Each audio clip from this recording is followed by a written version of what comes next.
Assalamualaikum warahmatullahi wabarakatuh. Shalom, Om Swastiastu, Namo Buddhaya, Salam Kebajikan. Di sini saya Vanessa Sabatimi dengan NPM 025 akan menjelaskan tentang proses strategi operasi, perumusan, dan implementasinya untuk memenuhi nilai ujian akhir semester genap pada mata kuliah strategi operasi kelas B. Next.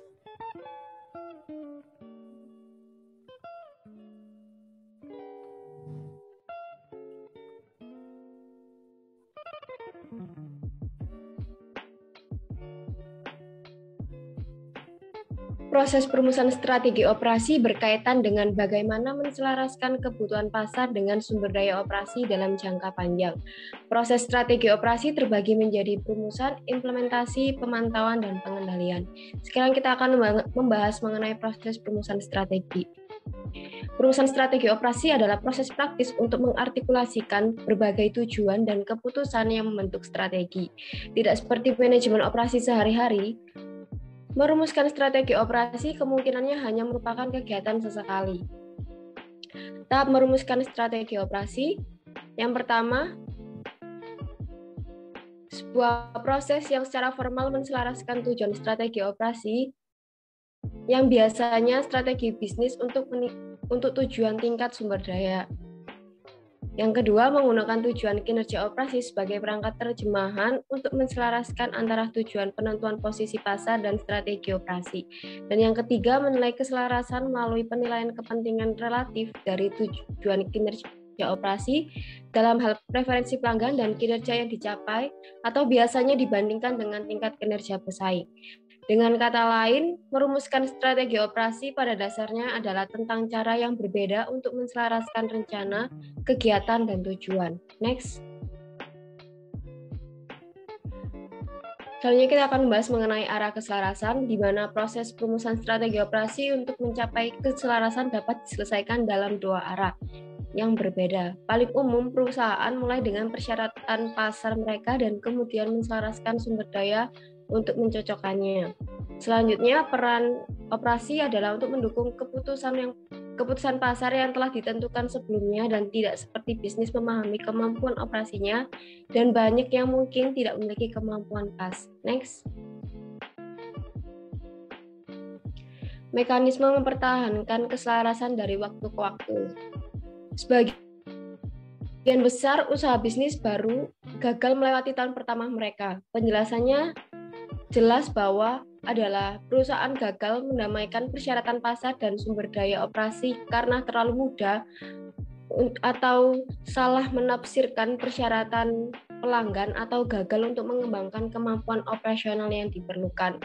Mempertahankan keselarasan dari waktu ke waktu memiliki 3 siklus. Yang pertama ada siklus lambat, yaitu perusahaan memiliki produk dengan kesulitan tinggi untuk diduplikasi. Contohnya Microsoft Word, yaitu mencerminkan posisi sumber daya yang sangat terlindungi dari tekanan persaingan dengan mekanisme yang tahan lama dan bertahan lama.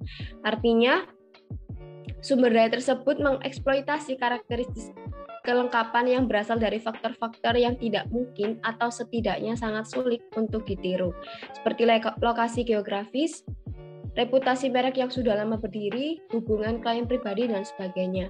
Yang kedua ada siklus standar.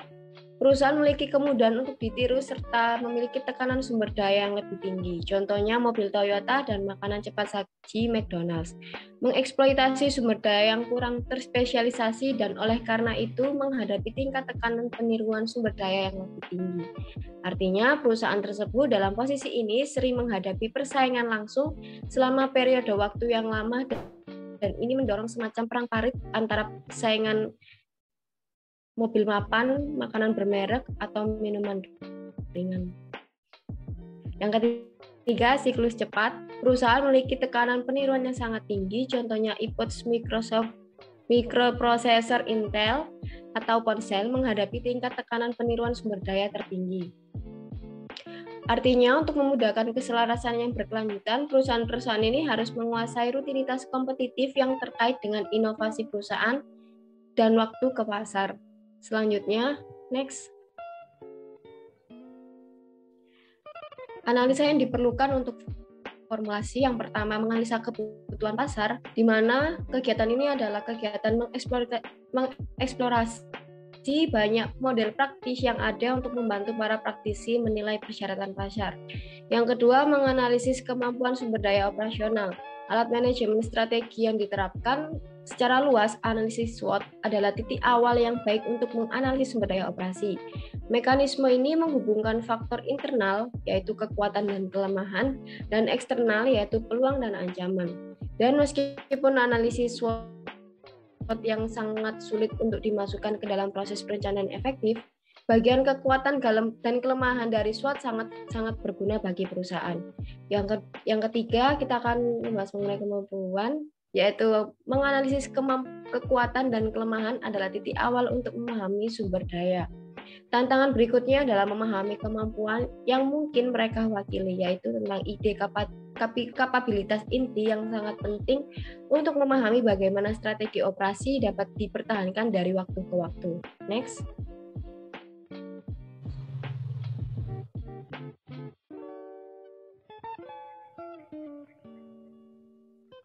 Aspek paling dasar dari perumusan strategi operasi, yang pertama menjelajahi apa artinya strategi operasi menjadi komprehensif, yang kedua memastikan adanya koherensi internal antara area keputusan yang berbeda, yang ketiga memastikan bahwa keputusan yang diambil sebagai bagian dari proses strategi operasi sesuai dengan prioritas yang sesuai untuk setiap tujuan kinerja.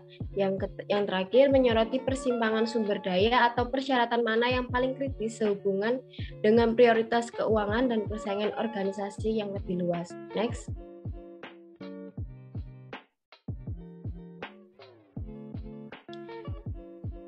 Ciri-ciri proses formulasi dianggap selesai.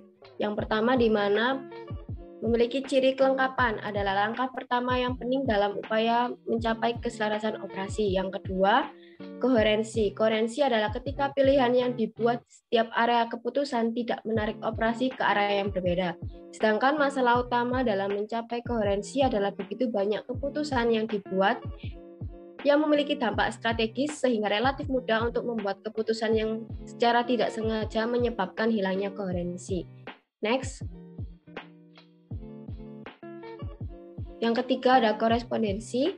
Suatu operasi harus mencapai kesesuaian antara pilihan yang dibuat terhadap masing-masing area keputusan dan prioritas relatif yang melekat pada masing-masing tujuan kinerja. Dengan kata lain, strategi yang ditempuh di setiap area keputusan harus mencerminkan prioritas benarnya dari setiap tujuan kinerja. Yang terakhir ada kekritisan, yaitu selain kesulitan untuk memastikan koherensi antara bidang keputusan, ada juga kebutuhan untuk memasukkan prioritas keuangan dan persaingan. Meskipun semua keputusan penting dan perspektif yang komprehensif harus dipertahankan, dalam istilah praktis beberapa persimpangan sumber daya atau kebutuhan akan lebih kritis daripada yang lain. Next.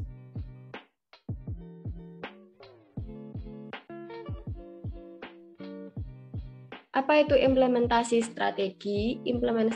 Implementasi strategi adalah cara strategi dioperasionalkan atau dijalankan. Ini melibatkan proses yang mencoba untuk memastikan bahwa strategi tercapai. Artinya, cara seseorang mengimplementasikan strategi apapun akan sangat bergantung pada sifat spesifik dari perubahan yang tersirat oleh strategi itu dan kondisi organisasi dan lingkungan yang berlaku selama pengimplementasiannya itu. Next.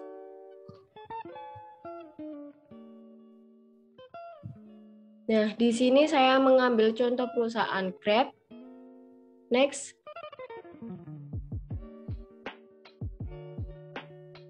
Di mana yang menjadi latar belakang didirikannya sebuah perusahaan Grab adalah di zaman sekarang ini hampir tidak terdapat individu yang tidak membutuhkan alat transportasi. Selain itu, individu sebagai pengguna selalu berharap untuk mendapatkan alat transportasi dengan sesingkat dan secepat mungkin yang mampu memindahkan dari satu tempat ke tempat lain atau untuk pindah. Saat ini banyak terdapat perusahaan yang menangkap peluang bisnis transportasi secara online, salah satu contohnya adalah Grab. Ojek online hadir sebagai jawaban atas hal tersebut, sehingga banyak sekali individu yang mulai beralih dari Gojek konvensional, angkutan umum, serta kendaraan pribadi ke ojek online. Next.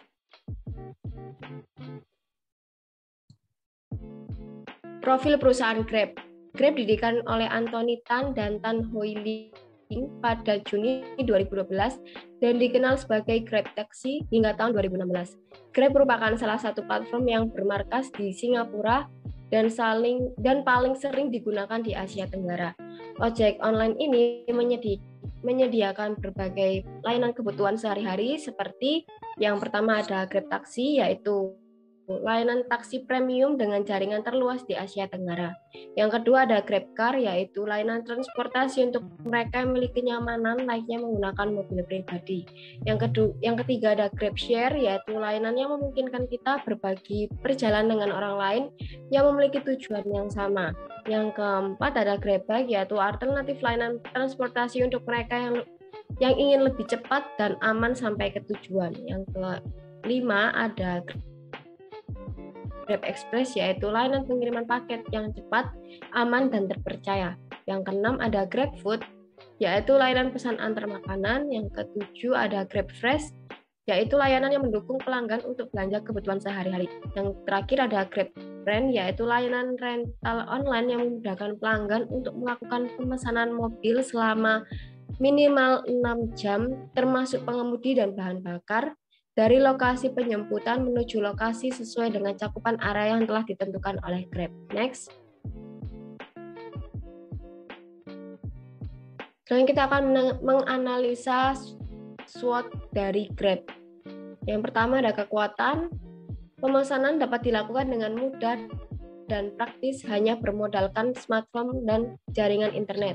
Yang kedua adanya aplikasi atau fitur bawaan yang variatif di dalamnya yaitu GrabCar, GrabBike, Grab Express, GrabFood, dan lain-lain. Yang ketiga, adanya sistem pembayaran yang tunai maupun non-tunai. Yang keempat, menyediakan banyak promo yang menarik. Dan yang terakhir, pelanggan dapat memberikan penilaian mengenai kualitas pelayanan yang diberikan oleh pengemudi. Next.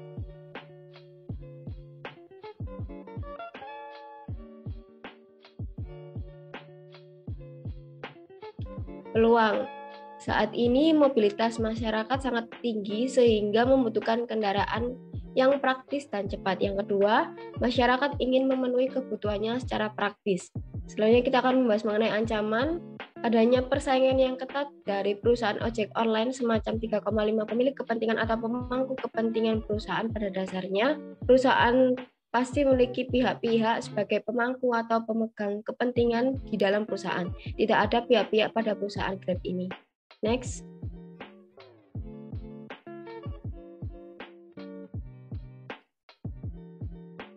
Pengimplementasian Grab. Grab telah melakukan beberapa cara untuk memastikan apakah strategi ini berjalan dengan baik, mulai dari karyawannya atau memastikan keselamatan pelanggannya.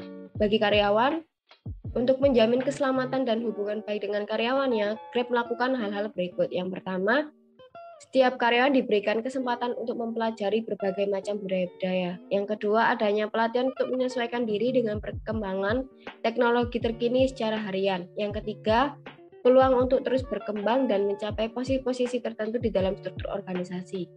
Dan yang keempat, peluang untuk bekerja dalam tim yang sangat beragam. Yang kelima, adanya kegiatan penyegaran seperti olahraga dan kegiatan sosial lainnya. Yang selanjutnya diperbolehkan menggunakan pakaian senyaman mungkin, dan yang terakhir mendapatkan asuransi kesehatan. Next.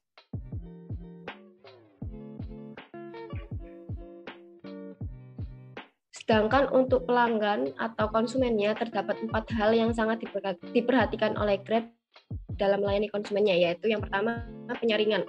Demi memberikan pelayanan semaksimal mungkin, maka Grab memberlakukan sistem penilaian dengan bintang. Mitra kerja yang memiliki nilai di bawah batas minimum akan diberhentikan. Penilaian tersebut murni 100% dari hasil penilaian konsumen melalui aplikasi Grab. Yang kedua, ada pelatihan dan kode etik. Grab selalu berusaha meningkatkan pelayanan untuk mendapatkan kepuasan dari konsumennya. Yang ketiga, ada fitur keamanan. Selalu ada inovasi-inovasi terbaru untuk para konsumennya, seperti fitur keamanan ini sebagai bentuk tindakan yang diambil oleh Grab untuk mengatasi atau menghilangkan mitra kerja yang tidak bertanggung jawab. Terakhir, ada asuransi dan bantuan 24 jam. Grab juga menyediakan layanan call center selama 24 jam dan memiliki waktu tanggap darurat karena Grab juga memberikan asuransi jika terjadi kecelakaan saat berkendara dengan Grab. Next. Sekian yang dapat saya sampaikan pada hari ini. Mohon maaf bila ada salah kata. Dalam penjelasan saya hari ini, saya ucapkan terima kasih.